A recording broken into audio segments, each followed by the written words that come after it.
Assalamualaikum warahmatullahi wabarakatuh. Perkenalkan, nama saya Fatia Pratiwi, NIM 200306018 dari kelas PTNC, Program Studi Peternakan Fakultas Pertanian Universitas Sumatera Utara. Di sini saya akan menjelaskan biosintesis telur untuk memenuhi tugas praktikum mata kuliah Produksi Ternak Unggas dengan dosen pengampu Ibu Tati Vidianasari, SPTMP. Baiklah, sekarang saya akan mereview anatomi ovarium dan oviduct. Saluran reproduksi unggas betina terdiri atas ovarium dan juga saluran oviduct. Saluran oviduct ini tersusun atas infundibulum, magnum, isthmus, uterus, vagina, dan juga kloaka. Yang pertama, ovarium. Ovarium ini merupakan tempat sintesis hormon steroid seksual, gametogenesis, dan perkembangan serta pemasakan kuning telur atau folikel. Selanjutnya yaitu infundibulum. Infundibulum ini memiliki panjang sekitar 9 cm. Infundibulum ini berfungsi untuk menangkap yolk yang telah matang yang berasal dari ovarium sehingga yolk bisa masuk ke dalam oviduct. Selanjutnya menuju ke magnum. Magnum ini memiliki panjang sekitar 33 cm yang berfungsi untuk sintesis albumin kental dan cair serta sintesis galaza. Proses ini berlangsung sekitar 3 jam. Selanjutnya yaitu isthmus. Isthmus ini memiliki panjang kira-kira 10 cm. Pada isthmus ini terjadi sintesis membran kerabang yang terjadi selama 1 hingga 2 jam. Selanjutnya ke uterus. Uterus ini memiliki panjang kira-kira 10 sampai 12 cm. Pada uterus ini terjadi dehidrasi putih telur atau plumping, kemudian pembentukan kerabang telur. Proses ini memakan waktu sekitar 18 hingga 21 jam. Selanjutnya yaitu vagina. Pada vagina terjadi pembentukan kutikula. Telur melewati vagina secara cepat sekitar 3 menit. Selanjutnya yaitu kloaka. Kloaka merupakan bagian ujung di mana tempat telur akan keluar. Saya akan menjelaskan proses sintesis yolk. Proses sintesis yolk diawali dari kelenjar pituitary yang melepaskan hormon gonadotropins yang menembus ke TK layer.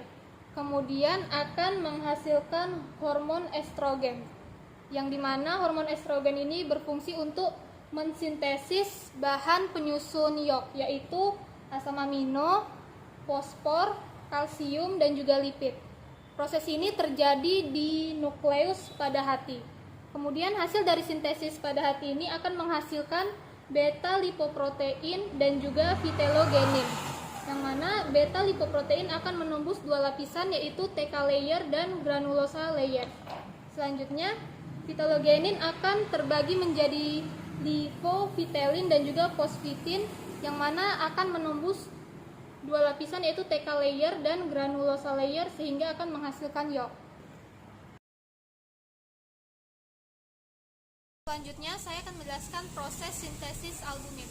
Protein-protein albumin terdiri atas ovalbumin 54%, konalbumin 13%, ovomucin 11%, ovoglobulin 8%, lisosim 3,5%, alfa dan beta ovomucin 1,5 sampai 3%. Terdapat juga protein yang levelnya sangat kecil, yaitu avidin 0,05%, flapoprotein 0,8%, ovomakroglobulin 0,5%, ovoinhibitor 0,1 sampai 1,5%, ovoglikoprotein 0,5 sampai 1%, dan papain inhibitor 0,1%. Sintesis albumin terjadi pada magnum. Albumin akan disekresikan dan dikontrol oleh hormon estrogen yang larut dalam lemak. Molekul estrogen ini akan melewati membran sel dan diikat oleh reseptor estrogen. Kompleks estrogen dan reseptornya tidak aktif sehingga menjadi 5S. Kemudian masuk ke dalam nukleus dan berinteraksi dengan kromosom, menyebabkan gen tertentu dibentuk menjadi mRNA.